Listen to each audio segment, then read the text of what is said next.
Hello दोस्तों, मैं doctor Vishal Sharma, managing director Orihill life sciences.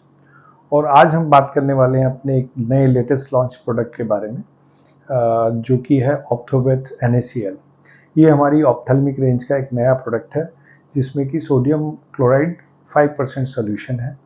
तो ये एक अपने आप में हाइपर ऑस्मोटिक सोल्यूशन कहा जाता है। तो सबसे पहले तो हमें डेफिनेशन समझनी पड़ेगी कि हाइपर ऑस्मोटिक सोल्यूशन क्या होता है और ये क्या काम करते हैं। तो अगर हम ये समझेंगे तो ही हम समझ पाएंगे कि ये आई ड्रॉप आंखों के विजन की क्लियरेंस को कैसे हेल्प करती है या अल्सर्स को ठीक करने में कैसे हेल्प करती है। अगर हम बात करें कि ऑस्मोसिस की प्रोसेस क्या होती है, तो ऑस्मोसिस की प्रोसेस है the movement of water from lower concentration to higher concentration through a semi permeable membrane.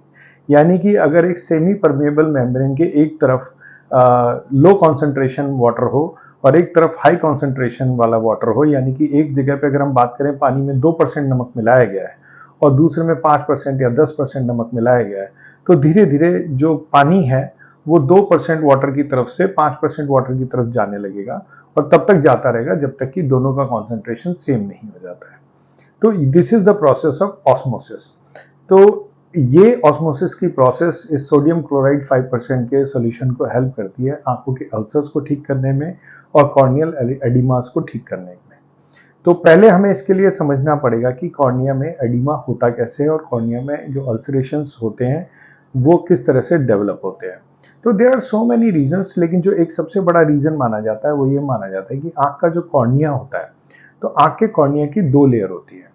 एक आउटर लेयर होती है, एक इनर लेयर होती है। एक आउटर एपिथेलियम होती है पर इनर एपिथेलियम होती है जिसको एंडोथेलियम लेयर बोलते हैं। इसके बीच में एक लेयर होती है जिसे स्ट्रोमा बोला जाता है।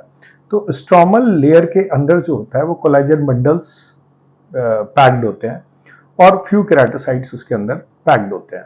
तो ये कोलेजन बंडल इतने सिस्टम से लगे हुए होते हैं और इनका जो स्पेसिंग है वो ही इंपॉर्टेंट है आंख की क्लैरिटी के लिए, विजन के लिए। कि जो आई का विजन है वो इस बात पे बहुत डिपेंड करेगा कि कोलेजन बंडल्स की स्पेसिंग बिल्कुल ठीक है कि नहीं है। अब इसके साथ प्रॉब्लम क्या है कि आंख की जो लेयर है, कॉर्नियल लेयर है, एपिथेलियम लेयर है, स्ट्रोमा लेयर है, इसके बाहर की तरफ भी पानी है और इसके अंदर की तरफ भी पानी है। बाहर की तरफ टीयर्स होते हैं, टीयर फिल्म होती है, और अंदर की तरफ जो होता है वो एक्वस ह्यूमर होता है। तो इसको आंख की एक स्ट्रोमल लेयर की रिलेटिव डिहाइड्रेशन को मेंटेन करने के लिए एक एटीपी बेस्ड पंप है जो कंटिन्यूअस काम करता रहता है, जिसकी वजह से अगर अंदर एक्सेस पानी आ भी जाता है, जो कि बड़ा नॉर्मल बात है कि आ सकता है पानी, बाहर से भी आ सकता है, अंदर से भी आ सकता है, तो नेचुरली उसके अंदर फंक्शन एक एटीपी बेस्ड पंप करता रहता है जो कि रिलेटिव डिहाइड्रेशन को मेंटेन रखता है। लेकिन बहुत बार क्या होता है, due to ageing effect, due to some damage, और due to some surgeries, due to some burns, due to some trauma, ये जो लेयर्स है, जो एंडोथेलियल लेयर है, ये डिस्टर्ब हो जाती है, या ये जो पंप है इसकी वर्किंग जो होती है वो डिस्टर्ब हो जाती है।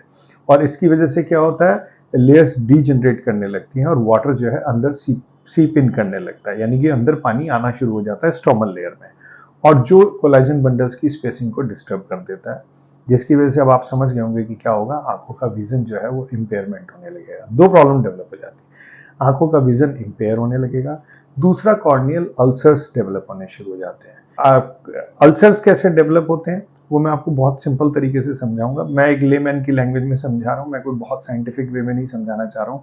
जैसा कि अब आप समझ गए कि जो स्ट्रोमल लेयर है उसके बाहर की तरफ भी एपिथेलियम है और अंदर की तरफ भी एपिथेलियम है। अब पानी अंदर आके इकट्ठा हो गया तो एडिमा बन गया। वो एडिमा कुछ पॉकेट्स में इकट्ठा होने लगता है जिसको कि बुलीज कहते हैं। तो वहां बुली से क्या होगा, धीरे धीरे फिर वो वाटर जो है वो धीरे धीरे क्या करेगा, बाहर की तरफ माइग्रेट करेगा। और जब वो कॉर्नियल लेयर से, आउटर एपिथेलियम से बाहर वो वाटर सीप आउट करता है, तो वहां पे वो क्या करता है, कॉर्नियल अल्सरेशन क्रिएट कर देता है। और ये अल्सरेशन टाइम के साथ साथ अगर इस एडिमा को कंट्रोल नहीं किया गया तो ये कंटिन्यूअस प्रोसेस है।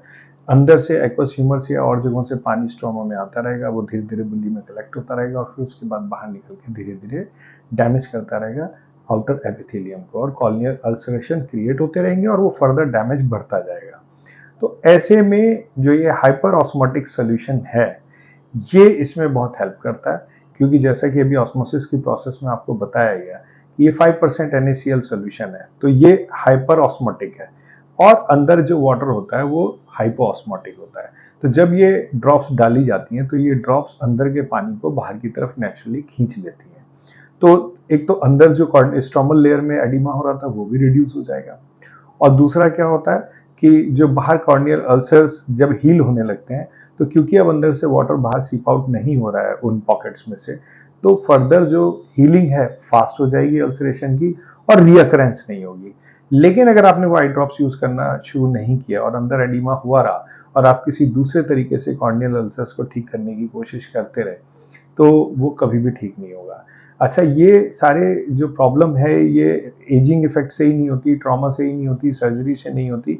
ये कुछ ब्रीड्स में जेनेटिकली भी प्रूवन है कि ऐसा होता है, जैसे बोस्टन टेरियर्स हैं और चिहुआहुआ हैं, उनमें जेनेटिक कंडीशन है जिसकी वजह से इस तरीके के अल्सरेशंस डेवलप होते हैं। तो वहाँ पे तो ये आपको रेगुलरली यूज करनी ही पड़ेगी। NaCl हाइपर ऑस्मोटिक सोल्यूशन 5% जो है दिन में 2 से 3 बार भी अगर आप यूज करते हैं तो इस प्रॉब्लम को कंट्रोल या बिल्कुल क्योर किया जा सकता है। तो एक तो ये है, और दूसरा किसी भी तरीके का कॉर्नियल एडिमा होता है तो वो चाहे किसी भी रीजन से हो, तो उसको भी करेक्ट करने के लिए आई ड्रॉप्स हाईली रिकमेंडेड है।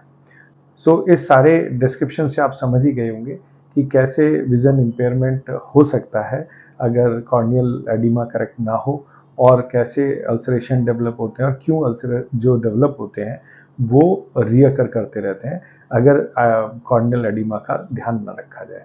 तो इस सभी प्रॉब्लम्स के लिए वी रिकमेंड ऑप्थोवेट NaCl, एंड आप इसको यूज करके देखें and you will find a great result. Thank you.